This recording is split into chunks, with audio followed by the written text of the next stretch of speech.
आत्म साक्षात्कार के बाद भगवान कह रहे हैं ज्ञानी पुरुष का, आत्मज्ञानी पुरुष का संसार निर्वत्र हो जाता है, उसका संसार बचता ही नहीं है। न उसके पास राग होता है, न द्वेष होता है, न अज्ञान होता है। और अज्ञान के कारण ये राग द्वेष रूपी संसार फैलता है। कुछ पसंद है, कुछ नहीं पसंद है, कुछ चाहिए, कुछ नहीं चाहिए। बस इसी तरह ये जन्म जन्मांतर तक चलता रहता है और उसी में पड़ा हुआ जीव नाना प्रकार के दुख भोग पाता है। इसको बोलते हैं आए जाए दुख पावे। जब ब्रह्म ज्ञान होता है, आत्मज्ञान होता है, उसके प्रकाश में जब अज्ञान ही नष्ट हो गया तो न संसार बचता है, न संसार का कोई सुख दुख बचता है। ये भगवान बता रहे हैं आज। संसार है तो फिर सब कुछ है। जब संसार आज किसी से आप पूछिए क्या प्रॉब्लम है, तो वो संसार की ही तो कोई प्रॉब्लम बताएगा ना, उसको परलोक की कोई प्रॉब्लम थोड़ी है। अब जब संसार ही समाप्त हो गया तो फिर कोई प्रॉब्लम नहीं बची। फिर क्या स्थिति रहती है? भगवान कह रहे हैं जो आत्मज्ञानी महापुरुष लोग हैं वो ब्रह्मानंद में मग्न रहते हैं। उन्हें संसार का कोई भी दुख सुख स्पर्श नहीं कर सकता, क्योंकि वो राग और द्वेष से सर्वथा अतीत हो गए। और ऐसी धन्यता की स्थिति ये संसारी पुरुष के लिए संभव नहीं है। वो ये सोच ही नहीं सकता है कि कोई ऐसी स्थिति भी आएगी जहां पर मुझे कोई भी दुख, उसको लगेगा कुछ न कुछ तो बना ही रहेगा, लेकिन ऐसा नहीं है। भगवान कह रहे हैं आत्म साक्षात्कार के बाद ये स्थिति नहीं रहती है, क्योंकि जीव का अज्ञान ही चला जाता है और ये अज्ञान ही उसके सुख दुख का कारण बनता है। और ये कहाँ चला जाता है पता तक नहीं चलता।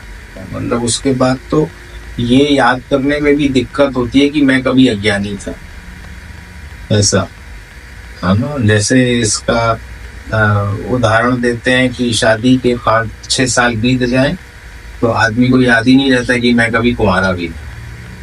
उसी तरह ब्रह्म ज्ञान के बाद तो ये याद ही नहीं रहता कि मैं कभी अज्ञानी भी था।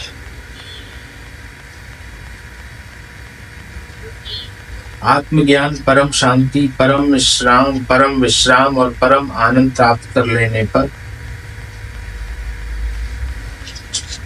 ज्ञानी को कुछ भी प्राप्त करना शेष नहीं रहता और उसके फलस्वरूप कुछ करना भी शेष नहीं रहता।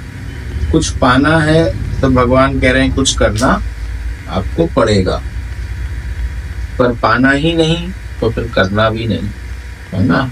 सारी क्रिया, है ना, इच्छा मात्रम अविद्या। जब कोई इच्छा ही नहीं रही तो कोई पाने योग्य वस्तु ही नहीं रही, तो जीव पाएगा क्या? और जब पाना ही नहीं तो वो करेगा क्या? ये स्थिति आ जाती है। अब ऐसी स्थिति को प्राप्त करके वो अपने ऊपर आशिक हो जाता है, अपने अपने कोई धन्य मानता है ना। और कभी कभी तो स्वयं अपनी ही पूजा करने लगता है। ये ऐसी स्थिति आती है, इसको निरंकुश तृप्ति कहते हैं।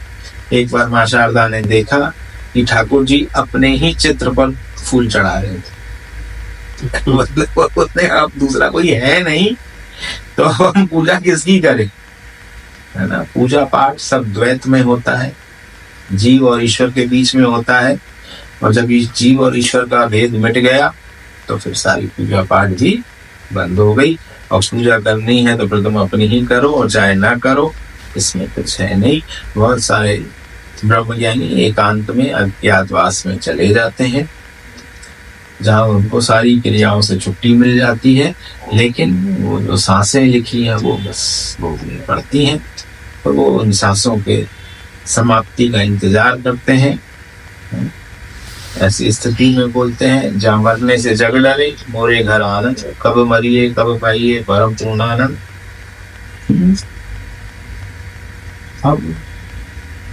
अब ज्ञानी पुरुष ये देखता है आत्म साक्षात्कार के बाद कि भाई ये तो जो सुख मुझको प्राप्त है, निरंकुश तृप्ति, मतलब आपकी तृप्ति में कोई दूसरा बाधा ही न डाल पाए।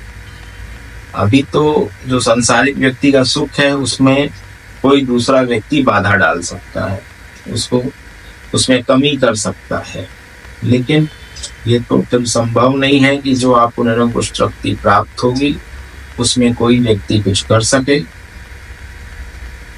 और उसको ऐसा लगता है कि ये संसार में तो ऐसी स्थिति कोई जरूर है। ब्रह्म ज्ञानी को खोजे महेश्वर, ब्रह्म ज्ञानी आप परमेश्वर।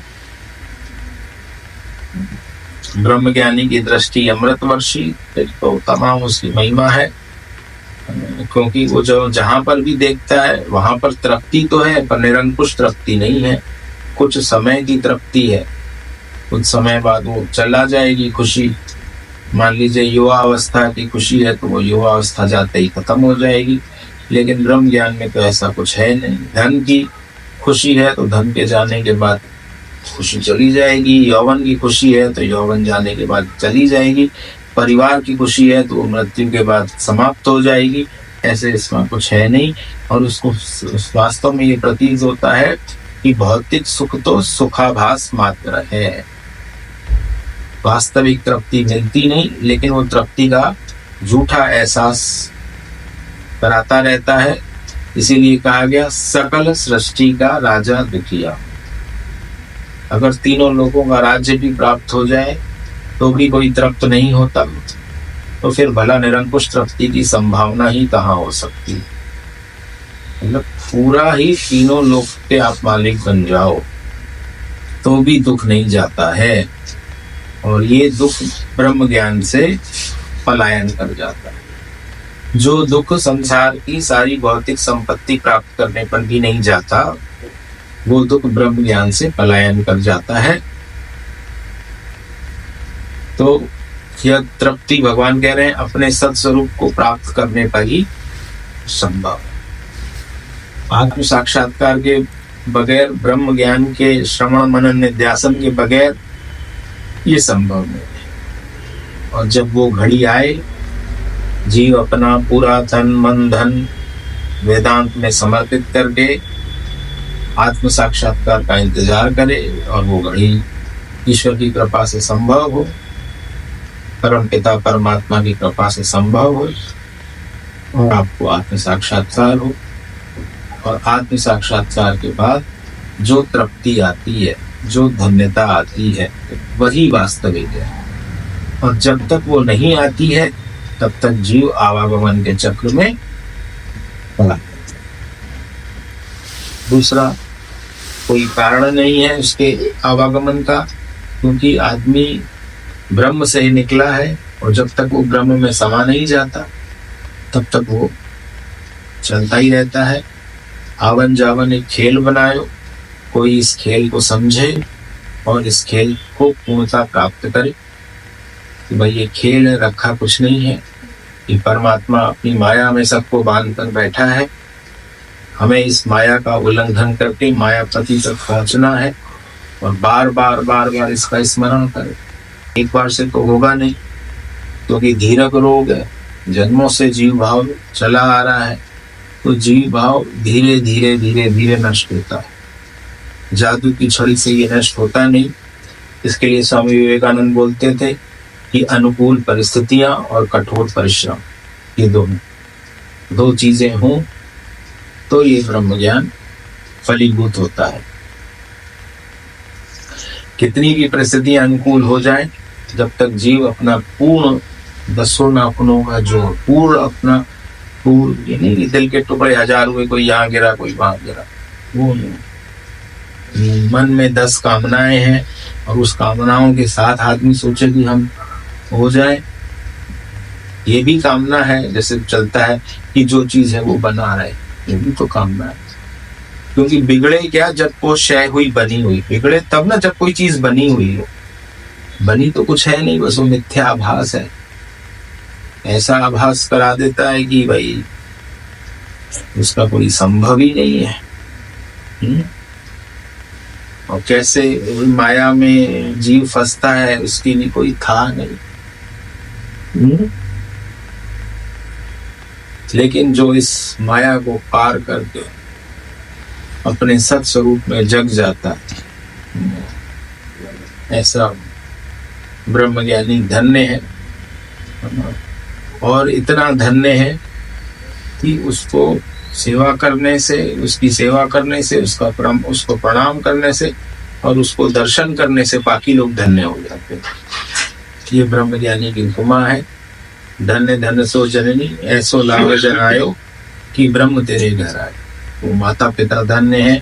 21 पीढ़ियां उसकी तर जाती हैं, है ना।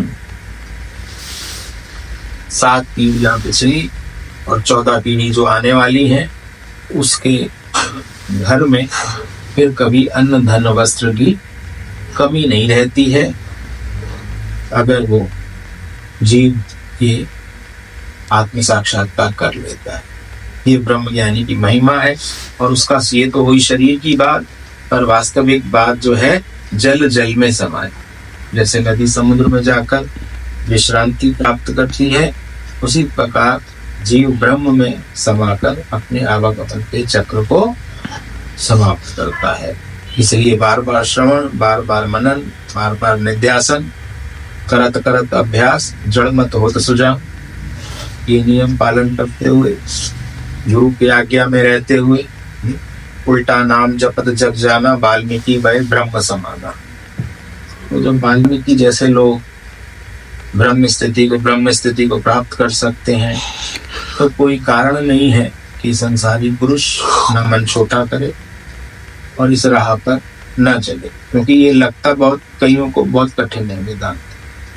अगर हम लोगों को समझ में आ रहा है, अगर अच्छा लग रहा है, तो ये पूर्व जन्मों का पुरुषार्थ है। नहीं तो कोई सुनने को नहीं तैयार। चलना तो बहुत दूर की बात है। भगवान बोलते हैं कि ये विष की तरह लगता है। भाई किसी का परिवार बसा हुआ, उससे को सब मिथ्या है, उसको कैसा खराब लगेगा कि अच्छा लगेगा? खराब ही लगेगा ना। कोई परिवार में मजा ले रहा है, उससे को तुम फंसे हुए हो, उसको खराब लगेगा। ये पर माया को माया कभी तो समझना ही पड़ेगा। भगवान कह रहे हैं रज्जू को कब तक सर्प समझते रहोगे, और उसको सर्प को समझने से कुछ संभव है नहीं।